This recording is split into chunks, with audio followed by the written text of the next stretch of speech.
नमस्कार दोस्तों, आप सभी का अपने YouTube चैनल आशा स्टडी पॉइंट पर स्वागत करता हूं। दोस्तों, आज का हमारा जो टॉपिक होगा प्रमुख किसान विद्रोह के बारे में हम चर्चा करने वाले हैं। जैसा कि पिछली वीडियो में आप सभी ने देखा होगा, जहां पे मैंने वायसराय के बारे में पढ़ाए थे, वहां पे मैंने आप लोगों को कई ऐसे भारत में चलाए गए बंदोबस्त के बारे में बताए थे, जैसे स्थायी बंदोबस्त के बारे में, रैयतवाड़ी बंदोबस्त के बारे में, महालवी बंदोबस्त के बारे में।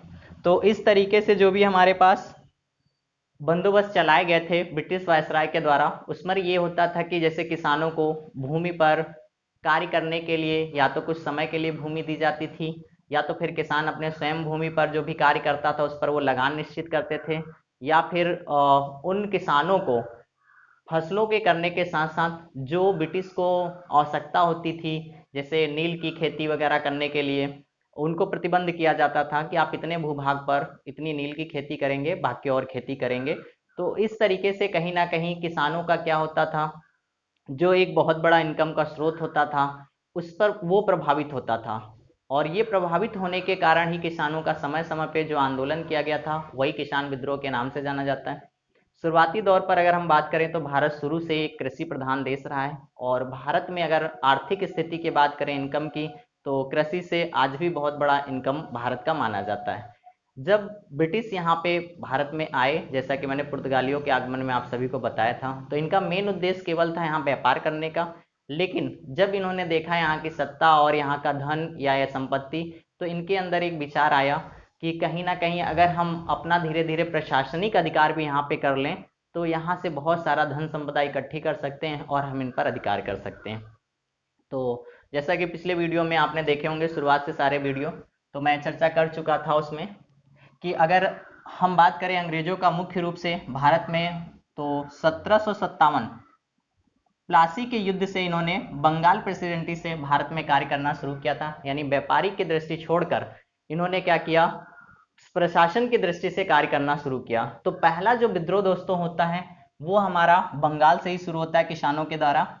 तो इस चार्ट के माध्यम से हम सभी देखते हैं, और अगर इस चार्ट को आप अच्छे से तैयार कर लेते तो बनने वाले सारे ऑब्जेक्टिव यहाँ से आपको मिल जाएंगे। पहली हम बात करें तो आंदोलन, दूसरा स्थान कहाँ पे, वर्ष, नेतृत्वकर्ता या फिर महत्वपूर्ण बिंदु। अगर कोई भी प्रश्न किसी भी पॉइंट से अगर बनता है तो वहां पे या तो उससे रिलेटेड स्थान पूछा जाएगा, या तो फिर समय पूछा जाता है यानी वर्ष, या फिर उसके नेतृत्वकर्ता यानी नेता प्रमुख कौन थे, या उनसे संबंधित कुछ महत्वपूर्ण बिंदु होते हैं जो आपको पॉइंट वाइज दिए होते हैं। जैसा कि आप पेपर में भी इस समय देख भी रहे होंगे कि क्वेश्चन आपके पॉइंट में लिखे रहते हैं, ए सही है, बी सही है, दोनों सही है या दोनों गलत हैं। तो इस तरीके से क्या होगा कि आपको कुछ महत्वपूर्ण बिंदु यानी तत्वों के बारे में भी यहाँ पे चर्चा किया जाएगा। तो दोस्तों हम बात करें तो पहला जो आपका विद्रोह हुआ था, नील विद्रोह के नाम से जाना गया था। यानी नील, आप सभी समझ रहे हैं, नील की खेती होती थी।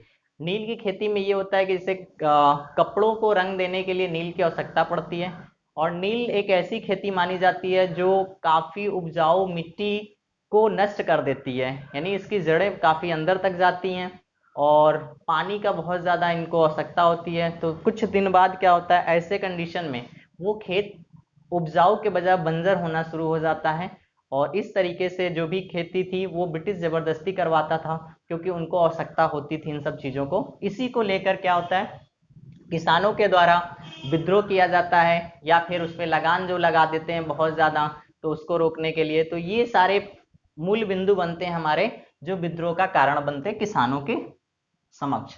तो दोस्तों पहला क्वेश्चन देखिए, आपसे नील विद्रोह पूछा जाएगा, तो ये कहां से शुरुआत, तो बंगाल में शुरू किया गया था। समय के बारे में बात करता है तो 1859 टू 16 के समय में। वहां पे ऑप्शन आपको देखना होगा, 59 देता है कि 60 देता है। ज्यादातर प्रश्नों में 60 ही दिया जाता है, तो आप ऑब्जेक्टिव देख लीजिएगा, इसलिए मैंने दोनों डेट नोट कर दिए। अब अगर नेतृत्वकर्ता के बारे में बात करें तो वहां पे आपके किसानों का नेतृत्व करते में दिगंबर विश्वास और विष्णु विश्वास थे, दोनों भाई थे, जिन्होंने क्या किया था, नील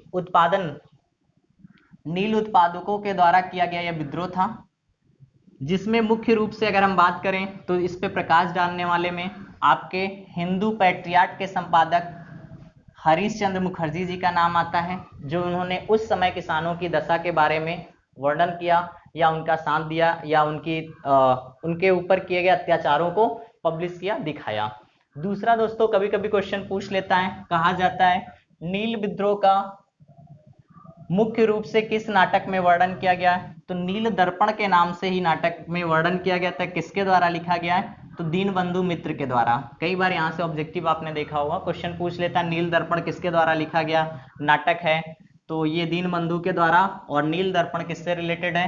ये नील विद्रोह से ही रिलेटेड है, जो बंगाल में किसानों के द्वारा शुरुआती दौर पर यानी पहला किसान के द्वारा किया गया विद्रोह था, जो ब्रिटिश के खिलाफ था।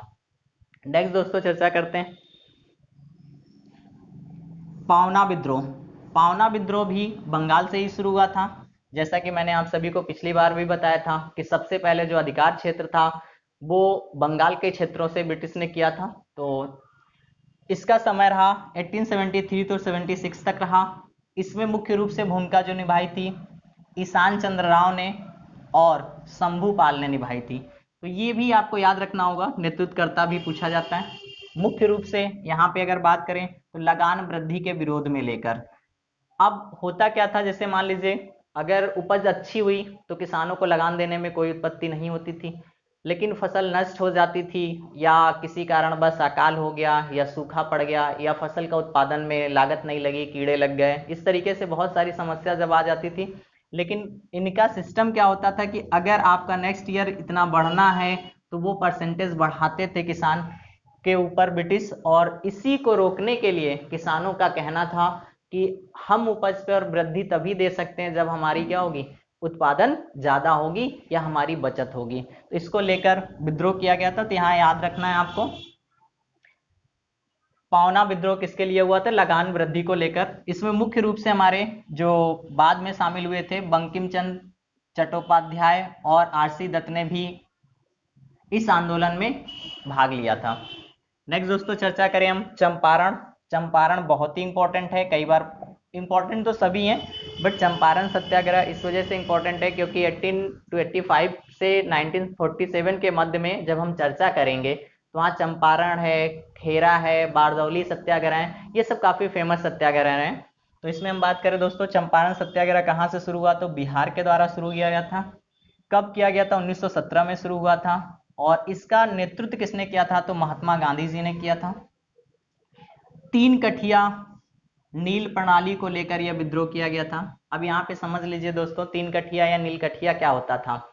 जितने भी किसान का भूभाग होता था, अगर मान लीजिए उसके 20 एकड़ जमीन है तो उसमें से 3 एकड़ जमीन पर उसको क्या करना पड़ता था, नील की खेती करनी पड़ती थी। यानी उसको किसी भी हालत में उतनी खेती पर नील करना ही करना पड़ता था, जिसकी वजह से इसका नाम पड़ा था 3 कठिया या नील कठिया प्रणाली के नाम से जाना जाता था। अब मैंने पिछले बार भी अभी मैंने आप सभी को बताया नील विद्रोह में भी वही सेम कंडीशन इसमें चंपारण में भी थी। होता क्या, नील की खेती के द्वारा क्या होता है, खेत की उपजाऊ क्षमता जो होती है वो नष्ट हो जाती है, जिसकी वजह से किसान इसको करना नहीं चाहते थे। और इसी को लेकर यह विद्रोह किया गया था, जिसका नेतृत्व महात्मा गांधी ने किया था। तो कई बार क्वेश्चन पूछा गया यहाँ से, चंपारण सत्याग्रह का नेतृत्व किसने किया था? तो महात्मा गांधी ने किया था। चंपारण सत्याग्रह किसको लेकर हुआ था? तो 3 कठिया या नील कठिया प्रणाली को। 3 कठिया नील कठिया प्रणाली क्या है? अब मान लीजिए 20 हेक्टेयर हमारे पास जमीन थी, उसमें से 3 हेक्टेयर पे क्या नील की खेती करना पड़ता था, जबरन किसानों से ऐसा ब्रिटिश करवाते थे। नेक्स्ट दोस्तों चर्चा करें खेड़ा सत्याग्रह के बारे में। ये गुजरात से शुरू हुआ था, यानी खेड़ा सत्याग्रह गुजरात में हुआ था, 1918 में हुआ था और इसका नेतृत्व वल्लभ भाई पटेल ने किया था। ये भी सेम वही पैटर्न है, फसल उपजाऊ ना होने के बावजूद भी लगान वसूली की जाती थी। या तो वो वसूली लगान देते थे, नहीं देते थे तो उनकी जमीन को गिरवी करते थे, मारते थे, पीटते थे। इस तरीके से आप लोगों ने लगान पिक्चर में भी देखा होगा। तो कहीं ना कहीं ये उनका एक सिद्धांत होता था कि ये क्या करते थे कि कुछ लोगों को, जमींदारों को नियुक्त कर देते थे, उसमें से परसेंटेज सेट कर देते थे कि इतना परसेंट हमें आपको देना है और इसके टाइम के अंदर ही किसानों से लेकर देना है।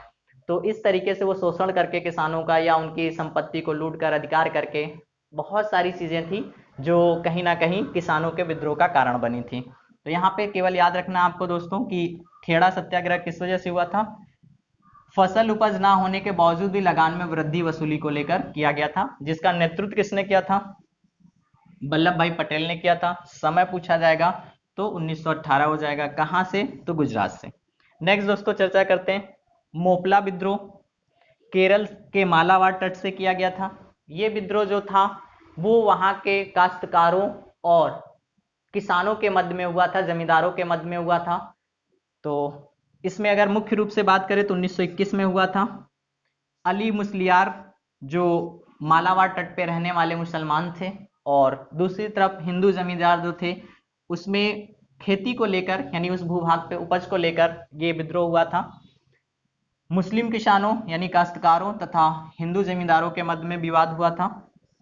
समर्थन की बात करें, शौकत अली, अब्दुल कलाम, अबुल कलाम और गांधी जी, इन लोगों ने भी इसका समर्थन किया था कि इस तरीके से जो भी वहाँ पे खेती की जाती थी या उसमें जो भी बचत आती थी उसका एक बहुत बड़ा हिस्सा ये लोग ले लेते थे मुस्लिम काश्तकार किसान के बीच में, और इनके बीच में विवाद था जमीन को लेकर।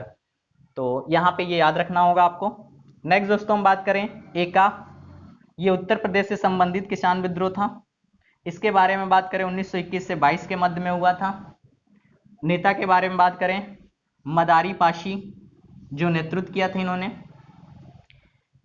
यहां मुख्य रूप से खेतों को छीनना और अत्यधिक लगान लगाने को लेकर यह विद्रोह किया गया था। तो यहाँ पे बहुत ज़्यादा ये इंपॉर्टेंट नहीं है, लेकिन फिर भी ध्यान रखें क्योंकि उत्तर प्रदेश से रिलेटेड कोई एग्जाम अगर होता है तो वहाँ पे इसके बारे में जिक्र किया जा सकता है। तो केवल इतना ही याद रखना आपको। एका विद्रोह किसान का कहाँ से शुरू हुआ था, तो उत्तर प्रदेश से शुरू हुआ था, 21 से 22 तक चला था। नेतृत्वकर्ता जो थे मदारी पाशी, और दो ही कार्य था, खेतों को छीनना और अत्यधिक लगान। अब ऐसा आप सभी जानते हैं कि अगर लगान नहीं दे पाते थे तो खेतों पर अधिकार कर लेना आज भी आप सभी देखते हो। अगर कोई भूमि पर पैसा लेता है और अगर वो सही समय पे साहूकारों को नहीं वापस करता तो उनके खेत पर वो अधिकार कर लेते हैं या जबरन उसको लिखवा लेते हैं। तो कहीं ना कहीं ये सब सारी जो किसानों के लिए था वो विद्रोह का कारण बनता रहा। नेक्स्ट दोस्तों चर्चा करें बारदौली सत्याग्रह के बारे में। तो ये गुजरात से शुरुआत हुई थी इसकी। कब हुआ था, तो 1928 में हुआ था। देखिए क्रम याद रखिएगा, यहाँ से मैंने 1859 से शुरू किया है और एंडिंग जो हमारा 1928 से यानी 28 तक। नेतृत्व के बारे में बात करें तो सरदार वल्लभ भाई पटेल ने किया था। और एक पॉइंट यहाँ पे ध्यान रखना होगा आप सभी को, यहीं पर वल्लभ भाई पटेल को गुजरात की महिलाओं के द्वारा इनको सरदार की उपाधि दी जाती है। तो कई बार प्रश्न पूछा गया किस सत्याग्रह के दौरान वल्लभ भाई पटेल को सरदार की उपाधि दी गई थी, तो वो आपका हो जाएगा बारदौली सत्याग्रह, उनकी महिलाओं के द्वारा। अगर इनकेस अगर नहीं मिलता है तो उसके साथ में गांधी जी भी नेतृत्व करते हैं, तो गांधी जी का भी विकल्प देगा। वैसे आप महिलाओं का ही ऑप्शन देगा 99%। तो आपको याद रखना है कि सरदार वल्लभ भाई पटेल को सरदार की उपाधि किसने दी थी, तो बारदौली की महिलाओं ने, जो गुजरात में किसानों के द्वारा किया गया नेतृत्व में भाग लेने के कारण। ये भी जो था आपका लगान में वृद्धि को लेकर ये भी आंदोलन सत्याग्रह चलाया गया था।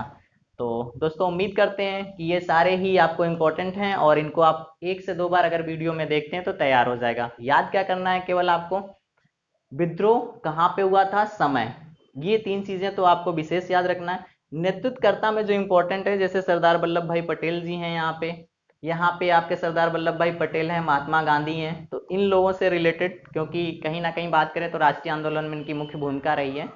तो उम्मीद करते हैं दोस्तों या किसान विद्रोह से बनने वाले सारे ऑब्जेक्टिव आपको मिलेंगे। धन्यवाद दोस्तों।